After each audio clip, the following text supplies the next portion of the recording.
Okay, we're going live in five, four, three, two, one.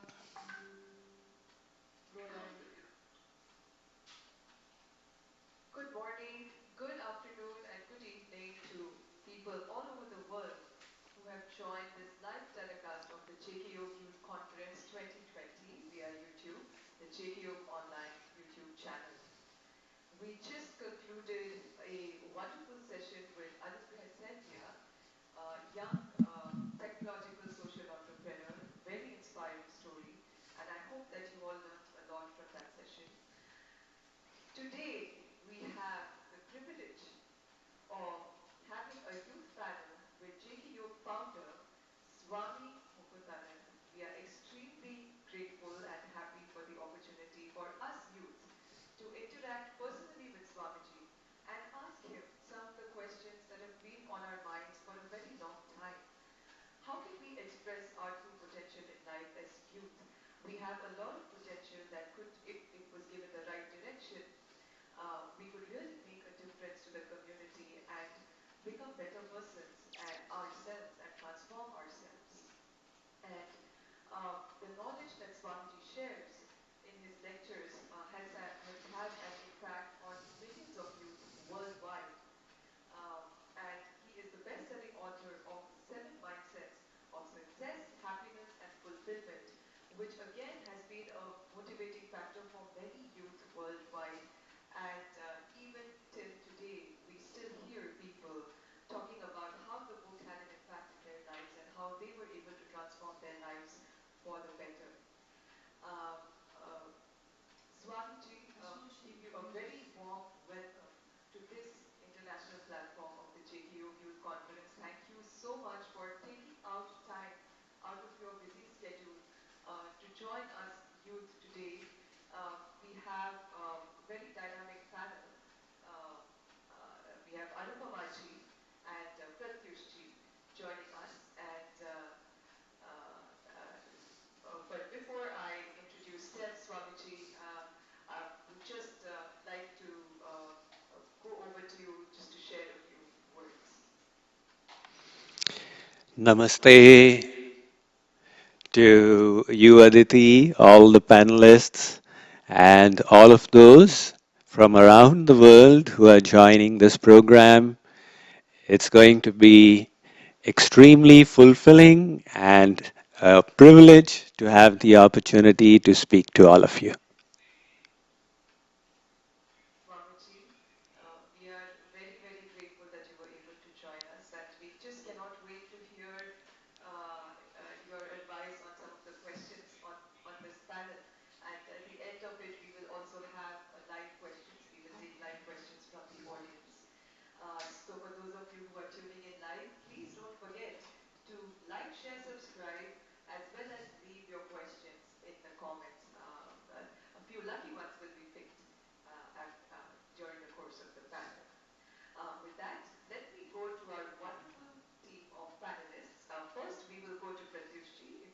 Pratyushji, if you could tell us where you're joining from and just introduce yourself a little bit. Thank you, Aditi ji. I'm Pratyush. I'm joining in from Denver, Colorado. Right now, I've just graduated school, like from college last year.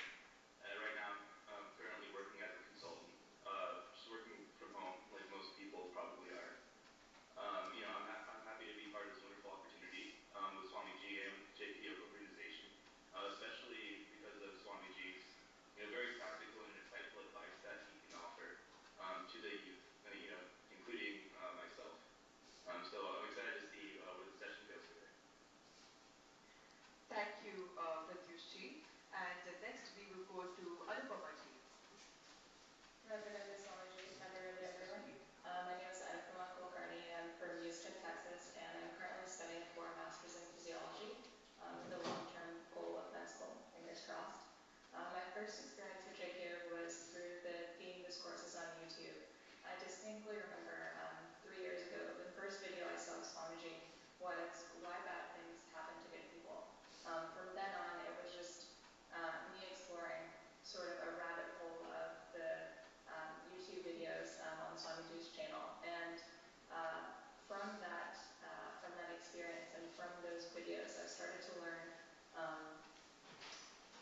to sort of learn and understand the answer to one of the most pressing questions at this point in my life. How should I appropriately balance my material and my spiritual duties as someone who's a brahmacharya, as a student? And I'm really grateful and eager to be a part of this youth conference and to gain insight on some of the most relevant issues that our youth face today. So without further ado, thank you, Swamiji, for taking the time to dispel our confusion and enlighten us with this wonderful knowledge. So our first subtopic today is going to be on inner growth. So we're going to take a look at how we achieve inner growth and how we use that inner growth to unlock our potential. So during our youth, our goal is typically to discover our interests and to unlock our potential. But throughout our journey in life, we're presented with what are seen to be two sort of conflicting pieces of advice. That first piece of advice is follow your dreams, and that second piece of advice is be practical. Swamiji, what is the correct way for us to decide our path in life and to fulfill our duty appropriately? Thank you. Thank you for the question, Anupama. There is a cliche that is often heard, particularly in motivational circles. Follow your passion when it comes to selecting your career. Now, that is a sentence that sounds very good to hear. But what if our passion is not a viable career path? As happens so often, that so many little children in USA wish to be basketball players, and so many little children in India wish to be test cricketers. How many of them will actually make it is a tiny fraction. So the first point is that our passion is not necessarily a path that can provide for us all our life. And the second is that passions keep changing as we move along. So when we decide what is the path we want to follow, it should not be what gives me pleasure, because that can change as we go ahead in life. Here are a few tips that I'd like to offer to the youth in deciding their career, their path, their profession. First of all, see what kind of work is fulfilling to you. That sense of fulfillment is far more important than just pleasure. The second point, see in that path are there opportunities to grow and to learn. One of the most thrilling things in life is this opportunity to feel there is scope to advance, to grow, to manifest my potential. The third, see what you are good at. If you are good at something, for example, if somebody is good at maths, you go for a path which is more maths oriented. If you're good at arts, you go for a path that is more arts oriented. So you see that aspect to it as well. And then we have to decide that work is not all play. Work requires toil. Work requires doing the hard work, whether we like it, whether we don't. So to say that make your work play and you will not have to work another day in life, that sounds very nice. But you do your work because you find meaning and purpose in life. And then slowly you may fall in love with that work. And once you actually fall in love, that work will become play for you. So rather than just blindly following your passion, which may completely limit your career, try and follow your purpose in life. And that will help you find greater fulfillment, more prosperity, and more significance. Thank you, Anupama.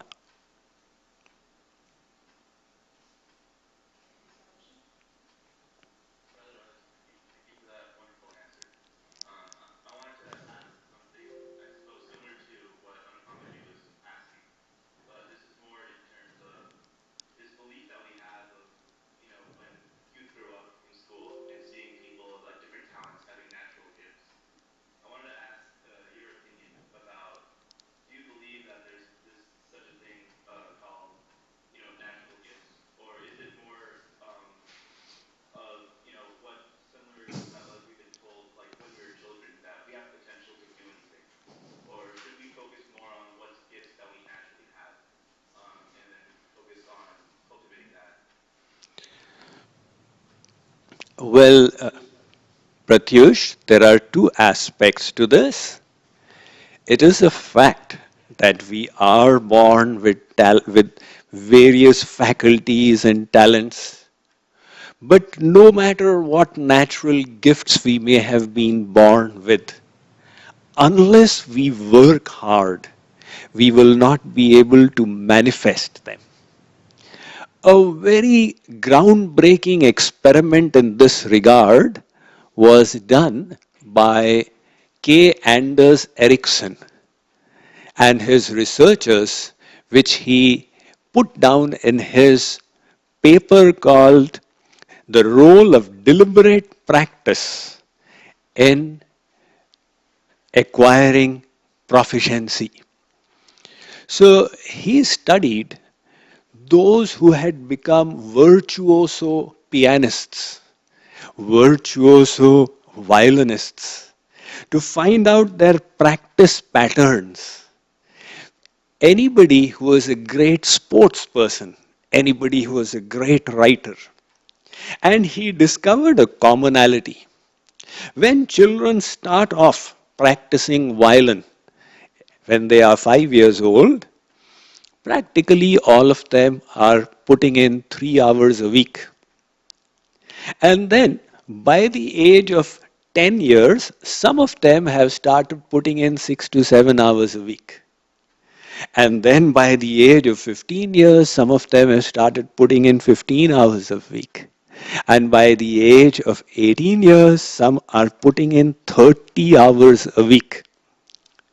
So what he discovered was that anybody who reached world class had put in 10,000 hours of practice. By the time they reached that age of about 20 years, to this, he and his researchers found no exception. And he also found that there was nobody who had put in so much in a short span of time and not achieved a professional level, if not world class level. And that is why he came to the conclusion that it is practice, practice, and practice that helps us become perfect. Now, of course, there is the other aspect that our Vedic philosophy is not of one life, it extends to many lifetimes. So the practice you put in past lives gets carried forward. And that is why there are people like Mozart who were born with abilities. But even those who have such talents, if they wish to manifest them, they have to put in the practice. And if somebody says, I don't have this ability, but I wish to develop it, go ahead and start practicing. And whether in a few years, or in this life, or in future, you will definitely reach world class level. Thank you, Pratyush. Thank you, Swamiji, for that very inspiring and motivating answer. It is a relief to know that practice is what makes the difference. Hard work beats talent if talent doesn't work hard. It's a common saying. And the more we practice, the more we build on that practice, our mind and our body gets oriented in that direction to achieve our goals. Thank you so much for sharing that, and I hope all the youth who are looking to fulfill their potential in their areas or their gifts can take inspiration from that. I just want to quickly mention that in the comment section, we're seeing that our other two panelists, Anupama ji and Pratyush ji, your audio is slightly lower. So if you can use bring your mic closer or use a headset mic, that will be good. And in the meantime, um, I want to request Swamiji your guidance on this question. Some goals take a longer time to be achieved or to be realized, like some career paths, for example. And success is not immediate. We don't always see the results immediately. And as youth, we have a lot of energy, we have a lot of idealism. But when we have to overcome the obstacles that are required in order to accomplish those goals or achieve those dreams, sometimes it's possible that we get demotivated along the way. So, how can we ensure that we are continuously motivated and inspired to take action? Is it possible that sometimes the motivation will flag? It would be would be very grateful if you could throw some light on that for us all, Swamiji. Thank you.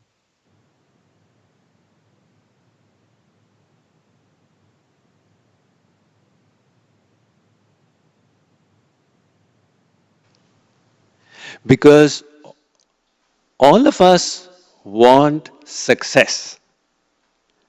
But on the way to success, we have to encounter failure again and again and again. So we are training ourselves for success, whereas we should actually be training ourselves for failure.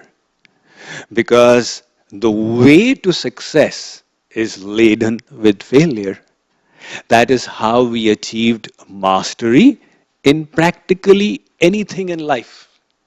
When we were little toddlers, we first tried to stand up and we fell down. But we did not become discouraged or disappointed. We tried again. Take a look at the little children.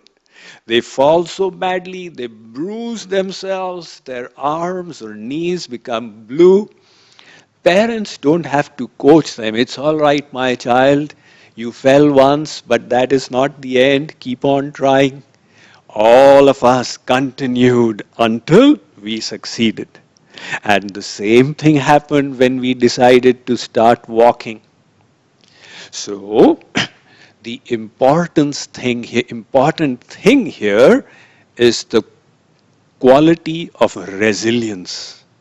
Resilience is your ability to encounter failure again and again and yet move on. Saint Kabir says, Sona sajjan sadhujan, toote jude so bar, durjan kumbh kumhar ke, eke kara darar. He says, the nature of gold, good people and the saints, you break them 100 times, they will join back again. And the nature of evil people and the potter's pot, once smashed, they are broken forever.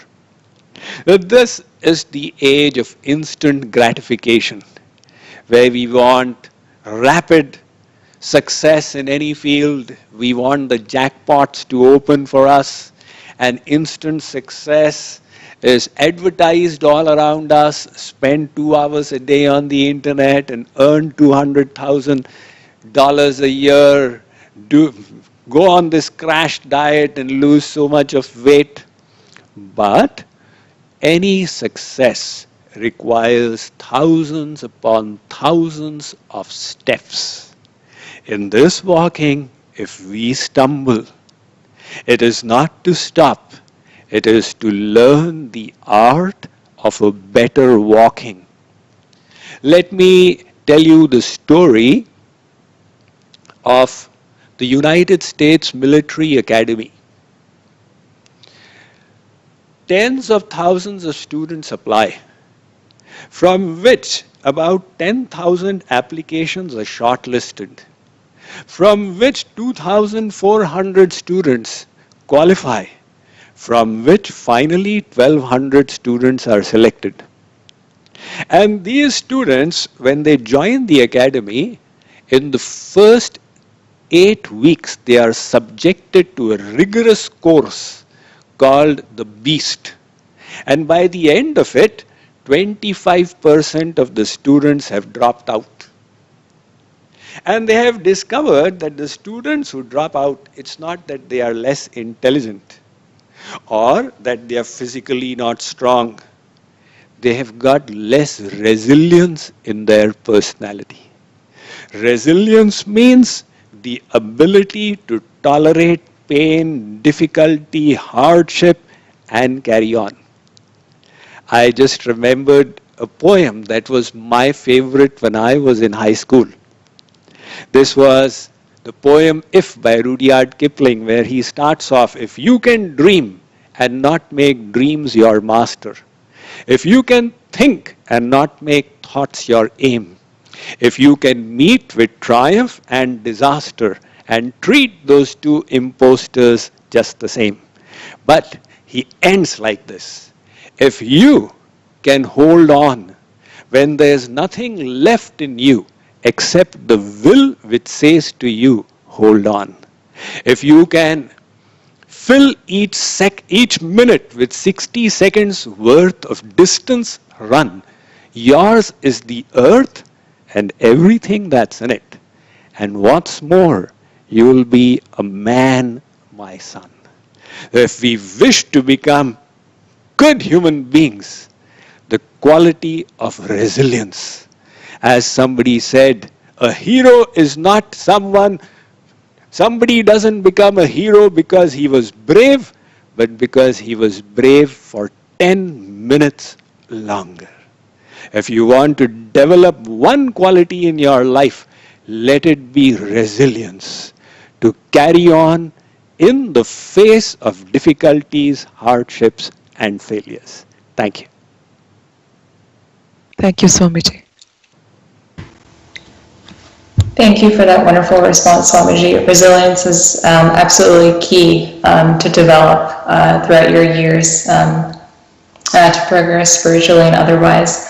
My next question is more specifically regarding emotional resilience. The younger cohort, or youth in general, are a bit sensitive to the negative. We are youngsters. We give excessive importance to the feelings of others. We define ourselves by the way others look upon us. And we have this need for everybody to approve us. Somebody said when I was a 20-year-old, I was totally worried about what others were thinking about me. And then when I became a 40-year-old, I realized that it's not important what others think about me.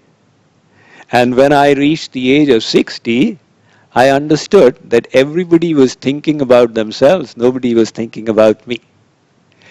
So, as we grow up in life, there is need to grow up in our emotional maturity. That emotional maturity requires us to give others the freedom to be what they wish to be. We don't need anybody to be different for us to be happy. Everybody has the right to choose their own path. We don't need to correct anybody for our happiness. They are welcome to correct themselves or not. When we decide that everyone is human, everyone has been in Maya for so many lifetimes, they have so many defects, then we are empathetic to the weaknesses of others. And if others have sometimes wronged us or hurt us by their words or their behaviors, we have the strength and the resilience to be able to bear with it. It's like when you go to a hospital, you expect sick people to be there. You don't become upset. Why is this person sick? You know it's a hospital. The Vedas inform us this is the world of Maya. People are in the modes of sattva, rajas, and tamas, the three gunas of Maya. Sometimes they are very gentle and kind. Sometimes they are selfish. Sometimes they are hurtful. The three modes, goodness, passion, and ignorance. When we find our own nature is revolving between the three modes, then why should we expect that others should always behave well with us? Learn from this example. Akbar's daughter, Akbar was a powerful king in medieval India. His daughter developed an eye problem. And the Vaidya, the doctor, said that she must see green. The more green she sees, the better she will be. So Akbar said, paint everything in my kingdom green.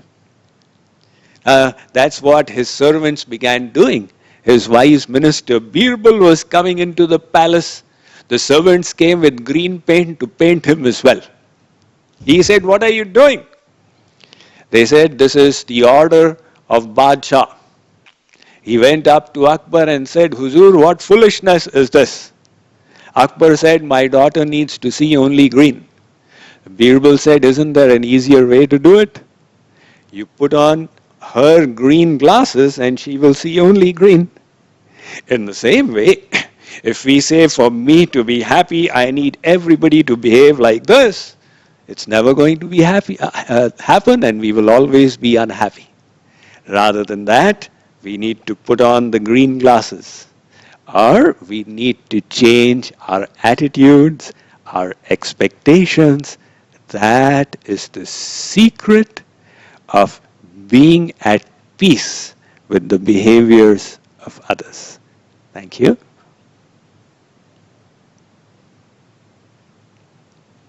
All right. Thank you, Swamiji, for that answer. I think it's very helpful to understand the correct mindset to go into situations where we find criticism from others. I wanted to ask a question, more practical in the sense of teamwork and group dynamics. Oftentimes, in our youth, we're placed in the first situation in our lives that we have to, work with others. But oftentimes, when we're working with others, it'll be with people that we find disagreeable, or maybe somebody that we have a general disliking of, or we have a bad history with together, whether in work or school or any sort of team activity. So, how would you advise young people, and even going throughout life, how to approach these uncomfortable situations, either like emotionally or mentally? Thank you.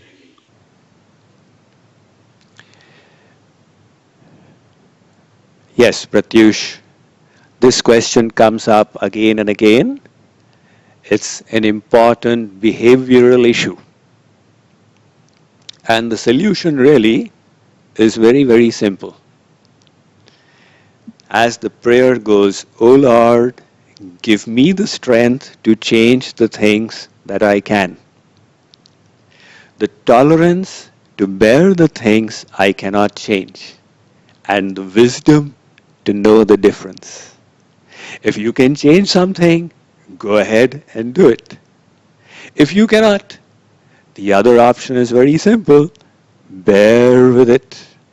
The moment you decide, I will bear with it, you set your mind free. All the struggle disappears. Whether it is someone's obnoxious behavior or a difficult office situation, if we cannot change it, we bear with it. And the wisdom to know the difference. Why the wisdom? Now, if you say, I need to change my boss's behavior, that's highly unwise. If you say, okay, my subordinate's behavior is difficult and I will help him change it, that is practical. You have to decide where you can make a difference, where you cannot. The simple solution, if we keep this little formula in mind, then we will know what to do where. If it is possible, we go about changing it. And if it is not in our hands, then learn tolerance. Like I talked about resilience, tolerance is another beautiful virtue to develop within ourselves. In the Bhagavad Gita, Lord Krishna says, Sukhe dukhe same kritva labha labhau jaya jayau. Arjun, in life, happiness and distress both will come. Things will happen according to your wish, they will happen against your wish. Just like the summer comes and the winter comes, there is heat and there is cold. In the same way, this world is full of dualities, favorable and unfavorable situations. So what is our ordinary human response to them? Hankering and aversion. Hankering for the favorable situations, aversion to the unfavorable situations. And this hankering and aversion makes us a slave of our mind. As long as we are slaves of the mind, we are always victims of the circumstance. We need circumstances to be different so that I can be happy. And the day we stop playing this game, it is all right, I will tolerate. When we develop the ability to tolerate, titikshasva bharata, dance titikshasva, Lord Krishna says, Arjun, bear with it. We free ourselves from the dictates of the mind and we become independent of the circumstances. That is when we find the peace that nobody can snatch away from us. So, as a youngster, it is natural to tie your peace to external situations. But emotional maturity means to go beyond and to find your peace irrespective of situations and people's behavior. That is something worthy of achieving. Let us strive to become such kinds of people. Thank you so much, Swamiji, for that very elevating answer to reach a peace that passes all understanding. Um, and we should all make it our goal to develop that tolerance and that resilience for others' behavior and still be okay with it so that we can work with them and be more positive people. Thank you so much, Swamiji.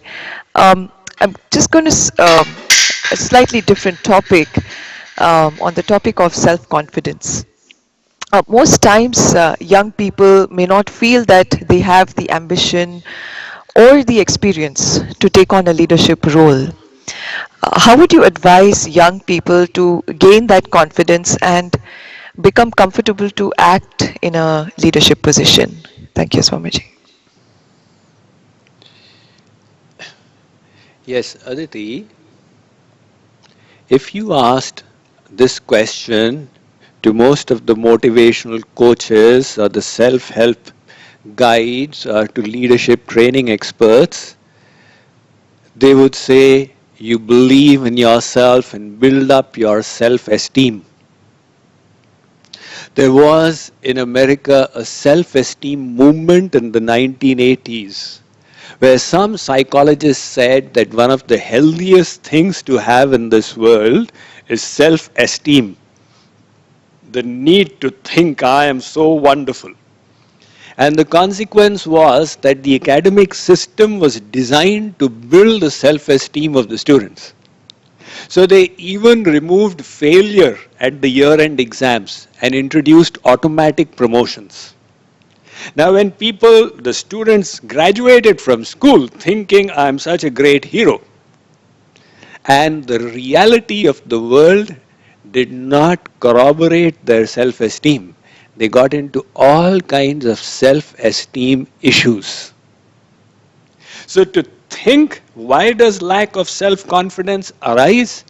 Because of the need that I should be something, and when it is not validated, the result is lack of confidence. When we have the need that others should praise me, when it does not happen, we feel dejected. And the spiritual journey teaches us that we are tiny. Without the grace of God, we are helpless. With His grace, we can be infinitely powerful. If we do anything, it is only by grace of God and not because we are anything in ourselves. With humbleness comes the freedom from the need for the praise of others, from the need for validation of others. And when that happens, you develop self confidence, not by thinking I am like this and I am like that, but by emptying yourself and finding I am nothing. When we humble ourselves before God, He fills us up with His grace. So, to be a leader, definitely you need confidence. That confidence will be lost when when your confidence is based upon what people are saying. The confidence should come firstly from your talents. If you are good at something, you are a natural leader in that field. The confidence should come from your intention. If you wish to help the others, you will naturally act with the proper intention and you will have the confidence. And the confidence comes from your strength of purpose. When you think something is meaningful and you are burning with inspiration on the importance of it, you become a natural leader for those who are looking for that kind of faith, that kind of conviction, that kind of inspiration. So it is these inner qualities that help us become great leaders. Thank you. Thank you, Swamiji. Thank you for that beautiful response, Swamiji. Confidence is absolutely key, but we definitely have to learn how to strike that balance between appropriate amount of confidence and overconfidence. My next question is specifically regarding group dynamics and dealing with conflict within a group. So say we're working on a team and most of the team members disagree with your opinion, but you feel that your argument is compelling and that if the group favors your decision, ultimately your team's efforts will be fruitful and it will lead to a better outcome. Should you speak up in this case? And how should you broach the subject tactfully? I'm not able to understand your. Yes. So in an instance when we are in a group with several team members, if most of the group members have an opinion that differs from yours, but you feel that your opinion can contribute fruitfully and productively to the argument, should you speak up? And if so, how do you broach the topic tactfully without disrupting the professional relationships with the team members?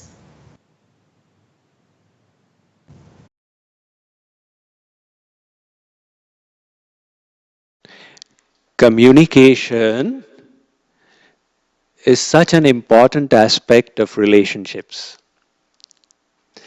Communication can cultivate, nurture, and grow relationships.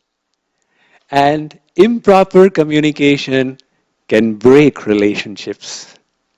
So I was able to hear about 30% of your question. I'm basing my answer on that. I think what you were saying was that if one of the team members is doing some mistake, how should we behave with that person?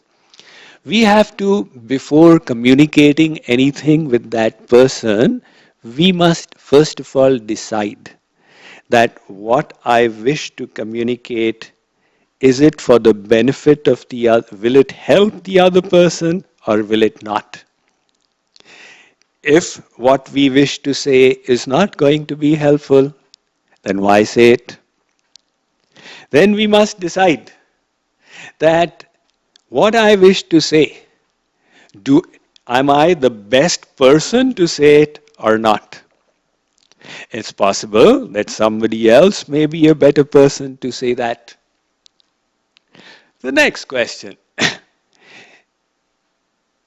is this the proper time to say it or not? There is something which, when told at the proper time, goes straight in and helps. And there is something which becomes undigested when told at the wrong time. And the next point, am I saying it in the proper way or not? So, when something is communicated with love, it gets received well. If it is communicated with great anger and fury, it gets rejected. With these four things, we must slowly keep on honing our communication skills. And remember, life is it's a lifelong learning process. And wherever we are, there is always scope for more and more improvement. So that is why Kripaluji Maharaj, my spiritual master, he used to say to all the sevaks, all those who were doing seva, he would say, Deenata, Namrata, Madhur Vyavahar, par adhik adhik dhyan dena hai. In life, while working, give maximum priority to humbleness in your behaviors with others, with gentleness and with sweetness in all you say and all you do, and you will be able to cultivate a good network of relationships to make you an effective person, and you will be able to change others where that kind of change is necessary. Thank you.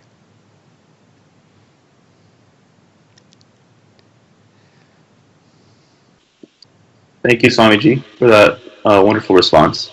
I wanted to ask a similar topic to what you've said before about how to handle criticism. I wanted to specify more about self-criticism, especially for the young people. It becomes difficult for us to objectively look at ourselves and find areas of improvement. How would you best advise people at the beginning stage of their lives to critically look at whatever performance you have, whether it be in school or work or any sort of activity that you do, and make sure that we can come up with an objective analysis of ourselves? Thank you. Well, Pratyush, there are some who have this bloated idea where they don't self-evaluate and they are completely blind to their faults. So from their perspective, they are absolutely perfect. Now the fact is that nobody here is perfect. And the moment we start thinking, I am perfect, I don't have faults, we become subject to the ego, which then tells us that the others have got faults. And when we are focused on the faults of the others, we are not looking at our faults. The faults which are there in any case start growing. And the result is that we suffer a downfall. So to not look at your faults is a big weakness. On the other hand, there are those who, when they self-evaluate and they see faults in themselves, they become dejected. Now, that is a mindset. Let us say somebody is a salesperson. He goes for a sales and there he suffers a setback. The person says no. Now immediately he starts thinking, I am not a good salesperson, this product is bad, people will never buy it. It's a generalization. So that generalization is arising from an attitudinal defect. Similarly, when some people self-evaluate and see weaknesses, they generalize and make harmful attitudes out of it. It is not wrong to self-analyze and to look at your faults. But having done that, we should now make a positive step. If I have discovered my weaknesses, let me go about trying to correct them. So anything can be used positively or negatively. The same with this idea of self-analysis. It is necessary, but if used improperly, it can make us dejected. If not used, it can make us egotistical. Those people who are progressive in life are ones who have self-awareness. They absolutely evaluate themselves. They are painfully aware of their weaknesses, but they are focused on solutions. I am like this today, but I wish to become like that tomorrow. Let me put in my efforts to becoming a better person. And what will I gain from thinking about the bad I did? When we are solution oriented, when we are positive thinkers, that is when we keep progressing in life. Thank you. Thank you so much, Swamiji, for telling us all to be solution oriented in our pursuit to become better and therefore to do better. I just want to switch gears a little bit, coming to the topic of being better and doing better. Climate change is one of the biggest topics that we have today. Recent studies have shown that environmental pollution has decreased since the beginning of the pandemic.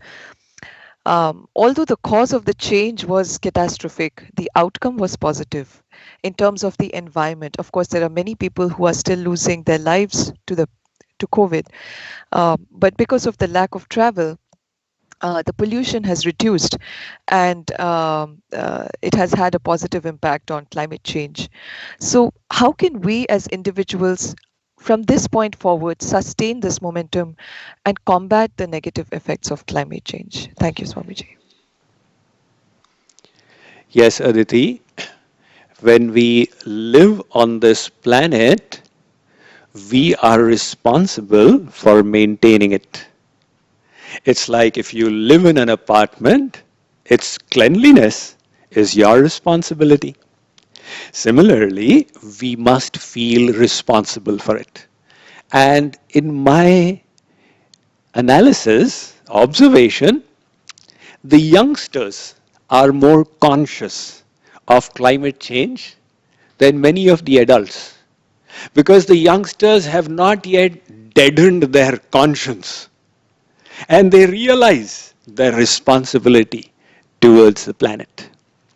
Now, the cause for climate change is the global warming. The cause for that is the greenhouse effect, where there are the 5 main greenhouse gases: water vapor, carbon dioxide, methane, nitrous oxide, and ozone. When these increase, it causes global warming. So there was a drawdown project which analyzed 80 ways how global warming could be reversed. and then created a projection of through these 80 ways we could reduce the annual carbon emissions by 1,000 gigatons by 2050. In that, the most important, they said, was change the refrigeration fuel. 40 years ago, the refrigeration fuel was CFC and HCFC, chlorofluorocarbons and hydrochlorofluorocarbons. Now, these two, they were damaging the ozone layer. And when the scientists realized there's a gaping hole in the South Pole, the world together made it mandatory to stop using these two. And they were then replaced by HFCs, hydrofluorocarbons. Now they don't damage the ozone layer, but their capacity for global warming is 1,000 times more than carbon dioxide.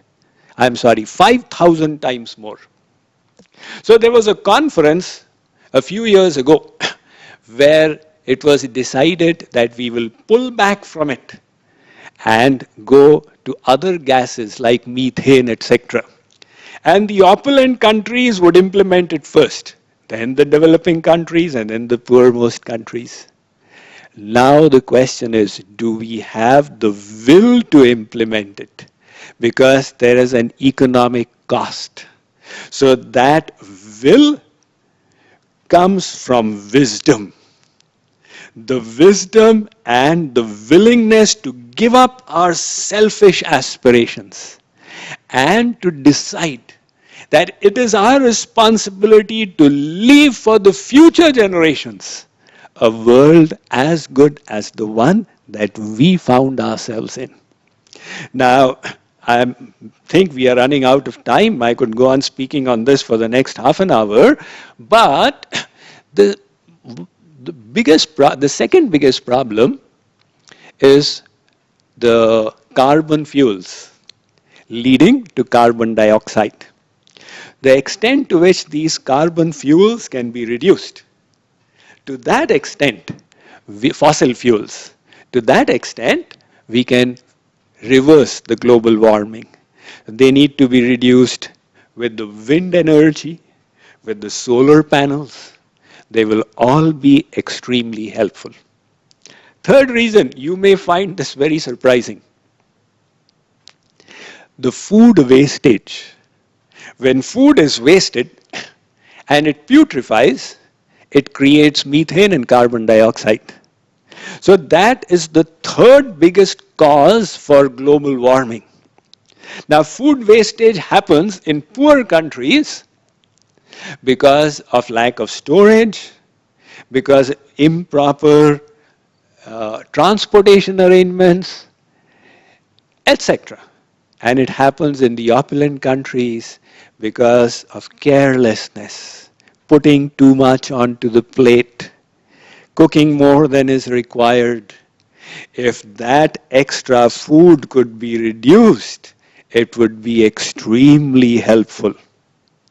Similarly, it has been found that if the world was to go towards a plant-based diet, it would be then a huge help, because in producing meat, they are raising more cattle than required.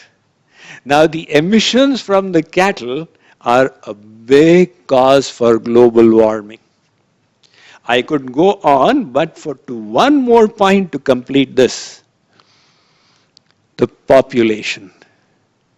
See, behind all of these is the population. If we pull back on all these, but the population doubles, then you are in any case going to increase on all these parameters in any case. And if you can keep the population under control, now we have got the biggest check. And what is the way to keep the population under control? It has been discovered if we can educate the girls, the population naturally gets limited, because education changes the mindset. So one of the most powerful ways to reverse global warming is to educate the girls all around the world. Thank you, Aditi. Thank you so much, Swamiji. That was a wonderful, wonderful perspective on reducing global warming. I'm actually becoming a little emotional right now as a woman myself. But thank you so much for connecting up everything so beautifully.